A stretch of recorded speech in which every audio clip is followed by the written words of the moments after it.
واقعہ حضرت خالد بن ولید رضی اللہ عنہ قسط نمبر 136 اپنا اسلامک اسٹوڈیو۔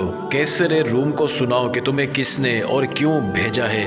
کپتان نے لڑکی سے کہا۔ لڑکی نے ذرا سی تفصیلات کے ساتھ ہرکل کو پوری بات سنا دی کہ اسے مقوقس نے کس کے ذریعے طلب کیا اور اسے کیا کام سونپا تھا اور کیا انعام پیش کیا تھا۔ ان دونوں کو حاضر کرو۔ ہرکل نے بے تابی سے کہا۔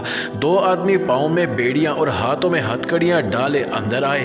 کیا تم اس لڑکی کے محافظ بن کر آئے ہو؟ ہرکل نے پوچھا اور ساتھ ہی کہا، سچ بولو، اگر مجھے دھوکہ دینے کی کوشش کرو گے تو میں سر قلم کر دوں گا۔ اب جواب دو۔ دونوں آدمیوں نے اپنے سروں کو اوپر نیچے جنبش دے کر اقرار کیا کہ وہ اس لڑکی کے محافظ بن کر آئے تھے۔ مقصد یہ بیان کیا کہ اس لڑکی نے ہرکل کو زہر دینا تھا۔ ہرکل پہلے ہی غصے میں تھا۔ مقوقس نے شکست کا پیغام دے کر اسے آگ بگولا بنا ڈالا تھا۔ ویسے بھی وہ فرعونی ذہن کا بادشاہ تھا، کسی پر رحم کرنا جانتا ہی نہیں تھا۔ شہنشاہ روم۔ ان دونوں میں سے ایک آدمی نے رندی ہوئی آواز میں عرض کی، ہم مقوقس کا حکم ٹال نہیں سکتے تھے، ٹالتے تو وہ ہمیں جلاد کے حوالے کر دیتا۔ ادھر آپ ہمارا سر قلم کرنا چاہتے ہیں، ہم جان بخشی کی عرض کرتے ہیں اور وعدہ کرتے ہیں کہ واپس مصر نہیں جائیں گے۔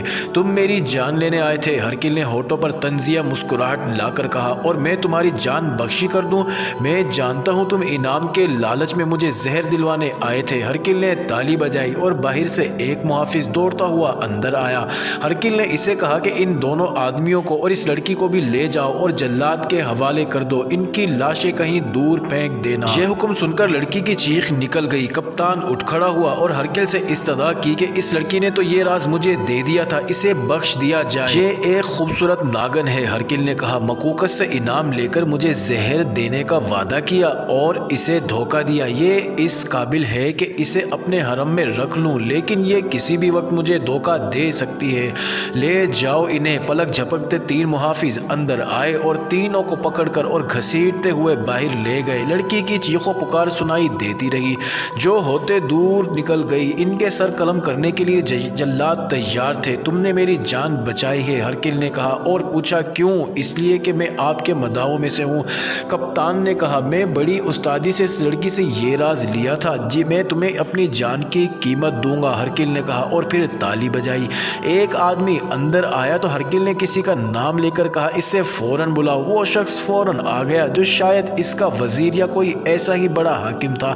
ہرکل نے اسے کہا کہ اس کپتان کو اتنا انعام دے دو۔ وہ حاکم کپتان کو اپنے ساتھ لے گیا۔ ہرکل کی اس ذہنی اور جذباتی کیفیت میں یہی توقع رکھی جا سکتی تھی کہ وہ کسی وقت مصر کا حکم بھیجے گا کہ مقوقس کو معزول کر کے قید میں ڈال دیا جائے، یا یہ کہ مقوقس کو فوراً بزنطیہ بھیجا جائے۔ ہرکل جیسے فرعون بادشاہ سے یہ توقع ہو ہی نہیں سکتی تھی کہ وہ مقوقس کی یہ حرکت معاف کر دے گا، لیکن ایک رومی وقائع نگار کے حوالے سے تاریخ داں ابن الحکم نے لکھا ہے کہ ہرکل گہری سوچ میں کھو گیا اور پھر اس نے اپنے 2-3 مشیروں اور 1-2 جرنیلوں کو طلب کیا۔ سب آ گئے تو ہرکل نے انہیں یہ ساری بات سنائی۔ سب پر سناٹا طاری ہو گیا۔